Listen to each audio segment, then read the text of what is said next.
On the 9th of October 2012, the Taliban shot me on the left side of my forehead.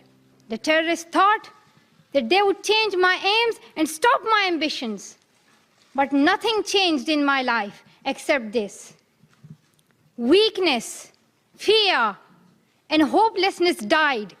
Strength, power, and courage was born. Honorable UN Envoy for Global Education, Mr. Gordon Brown,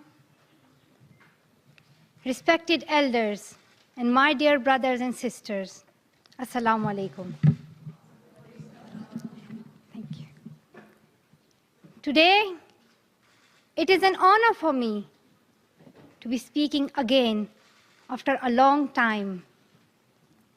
Being here with such honorable people is a great moment in my life. And it's an honor for me that today I'm wearing a shawl of Benazir Bhutto Shaheed. I don't know where to begin my speech. I don't know what people would be expecting me to say. But first of all, thank you to God, for whom we all are equal. And thank you to every person who has prayed for my fast recovery and a new life. I cannot believe how much love people have shown me. I have received thousands of good wish cards and gifts from all over the world. Thank you to all of them. Thank you to the children whose innocent words encouraged me. Thank you to my elders whose prayers strengthened me.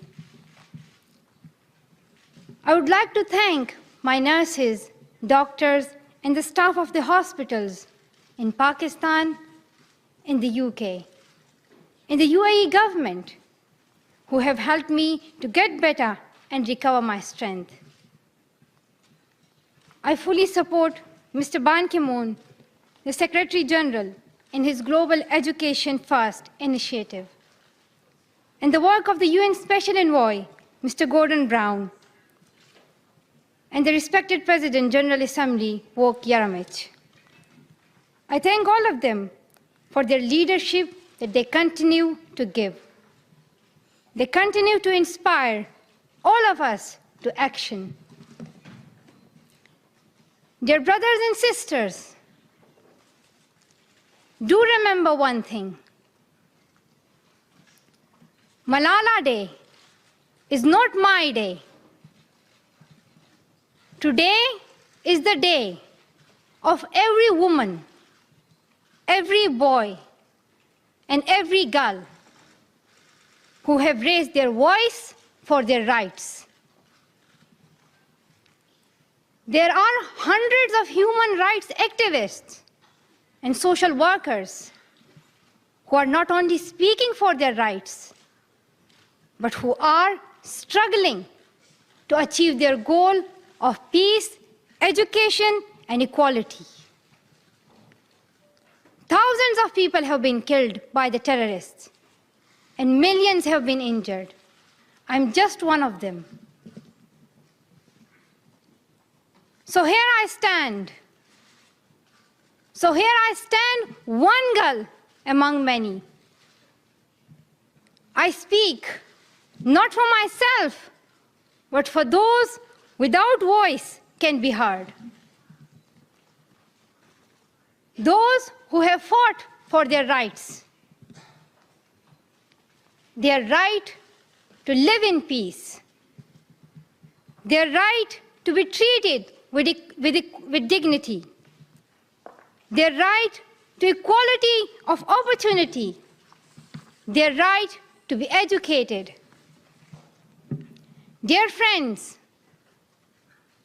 on the 9th of October 2012, the Taliban shot me on the left side of my forehead. They shot my friends too. They thought that the bullet would silence us. but they failed. And out of that silence came thousands of voices. The terrorists thought that they would change my aims and stop my ambitions. But nothing changed in my life except this. Weakness, fear, and hopelessness died. Strength, power, and courage was born.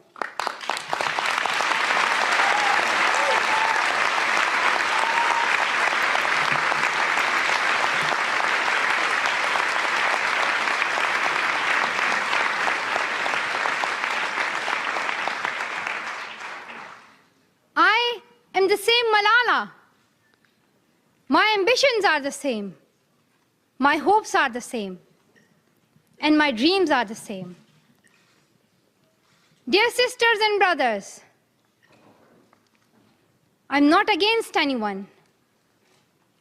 Neither am I here to speak in terms of personal revenge against the Taliban or any other terrorist group.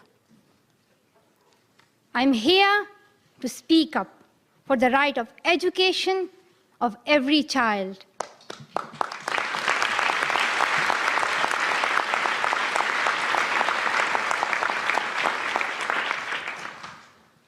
I want education for the sons and daughters of the Taliban and all the terrorists and extremists. I do not even hate the Talib who shot me. Even if there is a gun in my hand and he stands in front of me, I would not shoot him.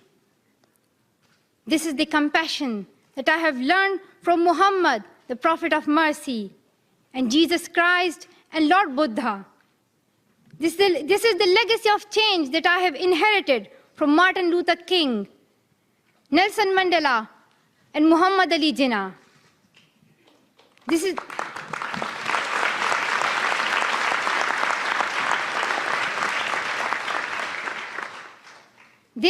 the philosophy of non-violence that I have learned from Gandhiji, Bacha Khan, and Mother Teresa.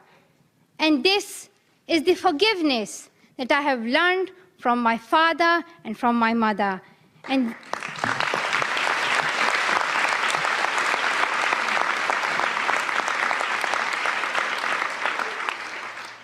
this is what my soul is telling me. Be peaceful and love everyone. Dear sisters and brothers, we realize the importance of light when we see darkness. We realize the importance of our voice when we are silenced. In the same way, when we were in Swat, the north of Pakistan, we realized the importance of pens and books when we saw the guns. The wise saying, "The pen is mightier than sword," was true. The extremists were and they are afraid of books and pens. The power of education frightens them. They are afraid of women. The power of the voice of women frightens them. And that is why they killed 14 innocent students in the recent attack in Quetta. And that is why they killed female teachers and polio workers in Khyber Pakhtunkhwa.